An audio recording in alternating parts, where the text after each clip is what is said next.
is our chapter's name? Prepositions. तो यहाँ पे किसकी बात हो रही है? Positions की. Prepositions are words used before. Before means pre, मतलब पहले. A noun or pronoun. Nouns क्या होते हैं? The names of place, animal, thing or person. And pronouns क्या होते हैं? कि जो nouns की हम जगह लगा देते हैं to avoid the repetitions. To show its relation with another word in the sentence. Preposition क्या हुए?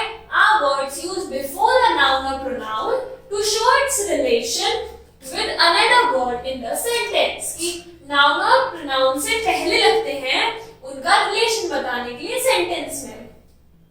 Some common prepositions are in, inside, on, upon, above, over, under, below, down, before, after, behind, beside, by, through, in, into, between, at, from, to, for, of, without and with. तो ये सब क्या है? ये सब prepositions हैं. Preposition मतलब pre मतलब पहले and it describes the position किसकी? noun की. और लगते कब है? noun से पहले. तो इसको एग्जाम्पल से समझते हैं. Examples. A girl is standing on the bridge. लड़की कहाँ खड़ी है? ब्रिज के ऊपर means on the bridge. तो this pen is on my hand, मतलब उसने रखा है तो it means on. तो यहाँ पे girl is a noun. तो girl कहाँ पे खड़ी है? ब्रिज पे खड़ी है. बट उसको दो सेंटेंस को ज्वाइन कौन कर रहा है? on. तो ये क्या बता रहा है? रिलेशन बता रहा है गर्ल का ब्रिज से कि वो खड़ी है किस पे? ब्रिज पे खड़ी है. A man is jumping into the river.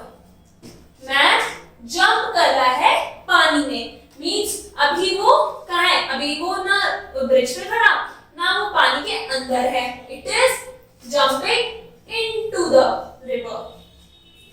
The boy is swimming in the river. अब देखो जो लड़का है वो स्विम कर रहा है इसलिए हमने क्या बोला? The boy is swimming in the river. और जो मैन है वो जंप कर रहा है किसमें? Into the river. रिवर के अंदर वो जंप कर रहा है इसलिए हमने लगाया into. A boat is under the bridge. ये ब्रिज है और इसके नीचे क्या है? बोट. तो अंडर द ब्रिज क्या है? Boat. The man is coming up the stairs. जो मैन है वो स्टेयर से ऊपर आ रहा है. तो यहाँ पे भी क्या पता चल रहा है कि मैन क्या है? Man is a noun.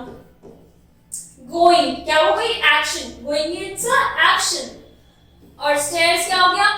ये एक प्लेस हो गई, राइट? कि मतलब चीज हो गई कि स्टेयर से ऊपर जा रहा है.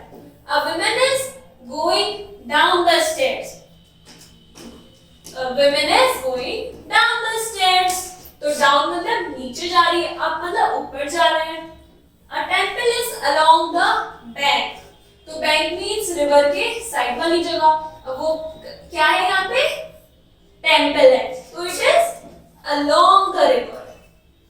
A dog is near the girl. मतलब डॉग का पास खड़ा है गर्ल के. It is near the girl. अब अगर ये यहाँ खड़ा होता डॉग तो the dog is far from the girl. Now look at the following pictures and note the prepositions. The books are on the table. Books कहाँ रखी है? टेबल के ऊपर रखी है. That's why the books are on the table. The chair is near the table. Chair यहाँ पर है और टेबल यहाँ पर है तो चेयर टेबल के पास है तो इसलिए क्या लगा? near. The man is in the chair. The man क्या है? चेयर पे है. A dog is under the table. Dog कहाँ है? टेबल के नीचे बैठा है तो it is under the table. A pen stand is near the books. अब यहाँ बुक्स है और बुक्स के पास क्या है? पेन स्टैंड है तो पास है इसलिए क्या लगा है? near. Now look at the following pictures and note the preposition. A boy is standing near a man.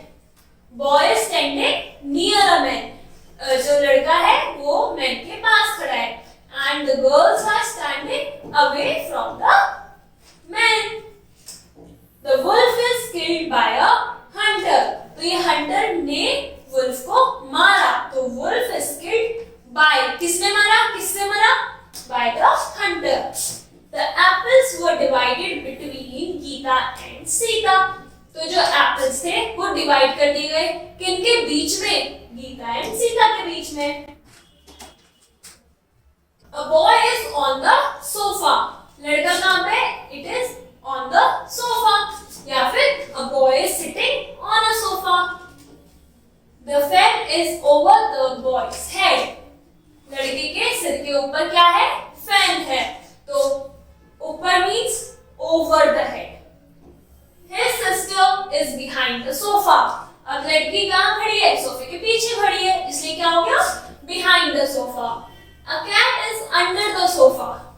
Cat कहाँ है? Under. सोफे के नीचे है. The cow is under the tree. Tree के नीचे क्या है? Cow. A monkey is on the branch of the tree. अब monkey कहाँ दिख रहा है? जो ट्री है, ट्री की ब्रांच पे क्या है? मंकी है. तो on the branch of the tree.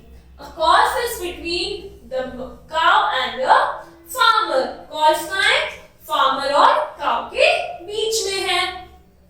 यहाँ हमें क्या पता चला कि जो prepositions होते हैं वो nouns और pronouns से पहले लगते हैं और they define the connection between the sentence. For example, a boy is on the sofa. Boy कहाँ है? सोफे पे. On, उसके ऊपर है. तो इसी तरीके से you have to understand preposition and complete the